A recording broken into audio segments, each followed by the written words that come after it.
No podemos perder de vista lo que está ocurriendo en Ucrania. La situación es dramática por donde se la mire. Ya superamos los 80 días de guerra, la invasión de Rusia a cada uno de los territorios. Pero hubo una ciudad que puede decir está bajo celebración de las tropas de Zelensky. Digo, Sí. ¿pudo resistir el ataque de Rusia? Sí, ¿Qué tal, Luis? ¿Cómo te va, Edu? ¿Cómo les va a ustedes? La verdad es que ha habido una especie de cambio en el sentido de la guerra, Edu. En las últimas semanas, últimos días, hay estancamiento de los avances rusos y, por el contrario, estarían las tropas rusas pasando de la ofensiva a la defensiva.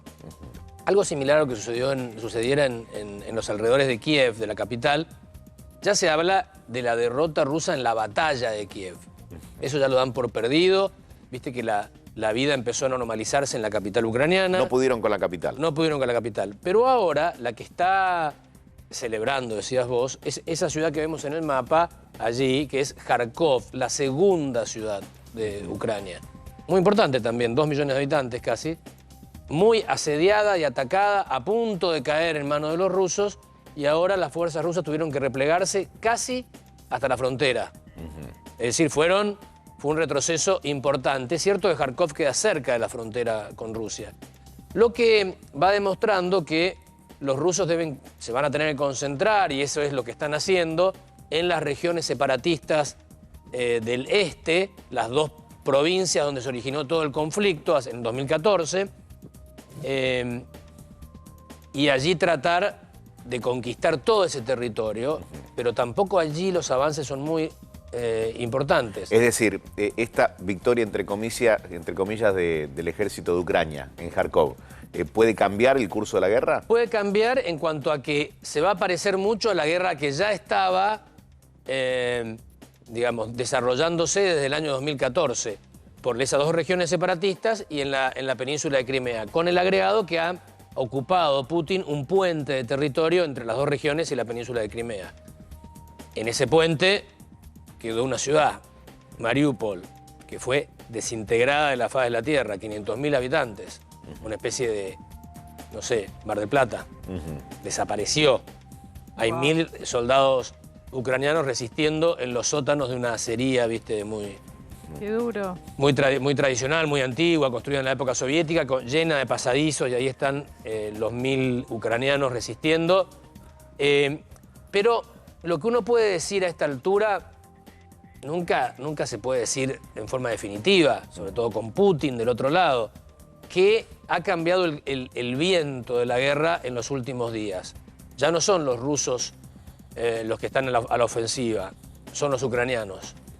Y hay algunos ucranianos, encumbrados, especialistas, que te dicen que llegan a arriesgar de que la guerra puede durar unas semanas más, meses tal vez, y que en agosto cambia definitivamente el curso y se viene una derrota rusa para diciembre. Bueno, pero estamos hablando de Muchos 6 meses por delante 6 meses todavía. con ucranianos, con pueblo en el medio, sufriendo. Sí, con un país devastado. Devastado. Bueno, el ministro de Economía de Ucrania hablaba hoy en la televisión europea y señalaba que la caída del PBI de Ucrania es de entre el 30 al 50%. Es decir, con toda esta historia, la paralización de las actividades, el bombardeo, la emigración de tanta gente económicamente activa, imagínate lo que es para una economía eso, ha hecho que la economía de Ucrania se reduzca en un 30 o un 50%. Es enorme en un año. ¿Hace cuánto empezó la guerra? Que ya... En Más de 80 febrero, días. claro. Claro, o sea, diciembre va a ser casi un año, 10 meses de guerra. 10 meses de Estamos guerra hablando o ponerle... En caso de que se extienda hasta fin de año. Totalmente. Ahora, el presidente Alberto Fernández habló con Emmanuel Macron, estuvo el tema en agenda, lógicamente, Estuvo. de ser solidarios, no solamente en este tiempo en el que Ucrania está siendo invadida por Rusia, sino en lo que viene, que es lo más duro. La reconstrucción. Sí. La reconstrucción. Seguramente si Ucrania logra este objetivo tan optimista que los ucranianos encumbrados están vislumbrando, si lograra este objetivo, recibiría un paquete de ayuda impresionante por parte de Europa y de Estados Unidos, que algo de culpa tienen, porque la ayudan por debajo militarmente o por arriba, si vos querés, pero no se la jugaron, eso es la verdad. Hablando de Macron, Zelensky hizo declaraciones bastante duras contra el presidente francés, porque señaló que en esas negociaciones, ¿te acordás que Macron intentó, en esa mesa larga, en el Kremlin, con Putin y después con Zelensky en Kiev? Zelensky, enojado, señala que el presidente francés habría ofrecido que Ucrania acepte pérdidas de territorio a cambio del retiro ruso, es decir, sacrificar territorios ucranianos por la paz. Y Zelensky dijo, no, esto no lo vamos a hacer. Lo dice ahora Zelensky, que está un poco victorioso, entre comillas.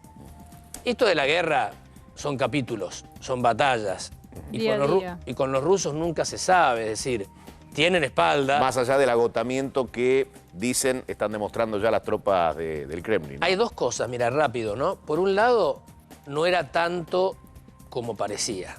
Había mucho de exageración por parte del poder militar ruso y del orden, la disciplina, la máquina infernal que era el ejército ruso, pareciera que no es tanto. Eso por un lado. Y por otra parte,